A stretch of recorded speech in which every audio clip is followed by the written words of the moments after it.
Assalamualaikum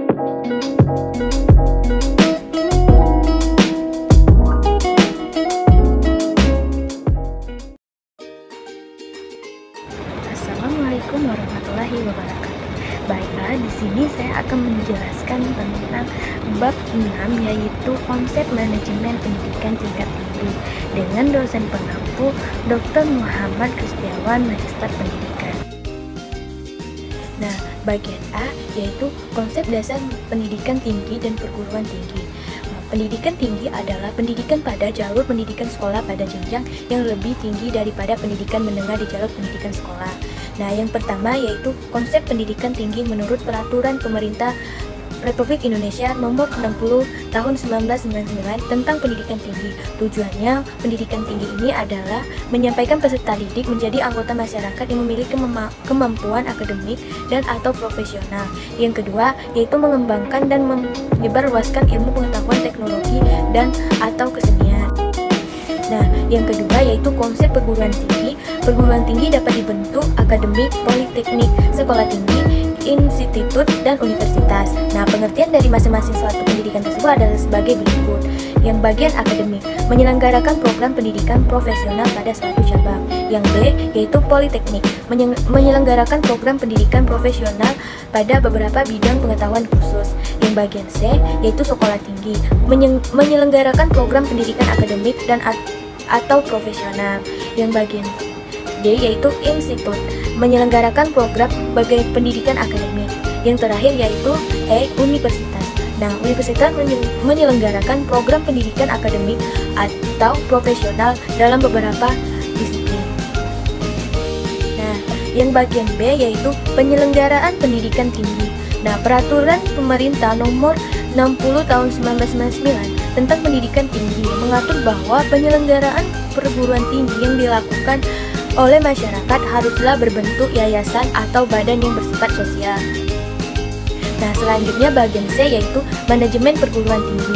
Yang pertama yaitu perencanaan. Nah, perencanaan program kerja termasuk perencanaan anggaran bukan merupakan hal baru bagi perguruan tinggi, baik perencanaan 5 tahun maupun perencanaan tahunan. Nah, namun perencanaan perlu dilakukan untuk perencanaan strategis, yaitu perencanaan yang menentukan hidup, mati, dan berkembang tidaknya suatu universitas. Nah, yang kedua yaitu pengorganisasian. Nah, fungsi pengorganisasian termasuk fungsi pengisian staf yang sesuai untuk setiap tugas atau kedudukan.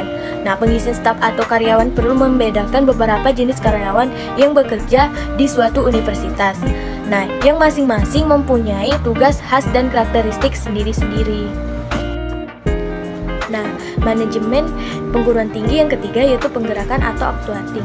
Tugas penggerakan uploading adalah tugas menggerakkan seluruh manusia yang bekerja dalam suatu perguruan tinggi agar masing-masing bekerja sesuai yang telah ditugaskan dengan semangat dan kemampuan maksimal. Nah, fungsi penggerakan meliputi memberikan motivasi, memimpin, menggerakkan mengevaluasi kinerja individu, memberikan imbalan jasa, dan mengembangkan para manajer dan lainnya. Nah, yang keempat yaitu pengawasan.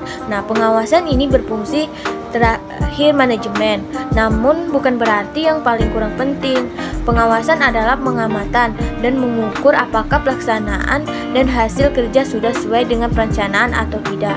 Fungsi pengawasan ini tidak hanya dilakukan hanya setiap akhir tahun anggaran, tetapi justru harus secara berkala dalam jangka yang lebih pendek.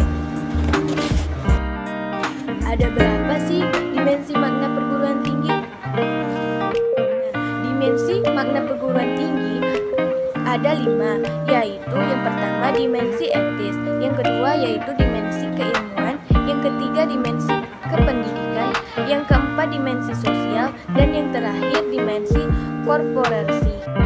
Nah, yang bagian E yaitu perguruan tinggi dan tantangan globalisasi.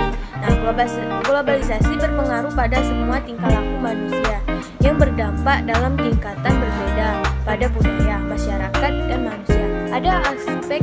Ada 4 aspek globalisasi, yaitu yang pertama yaitu perdagangan, yang kedua pergerakan modal, yang ketiga penggerakan orang, serta yang keempat penyebaran ilmu pengetahuan dan teknologi. Baiklah, hanya itu yang dapat saya sampaikan.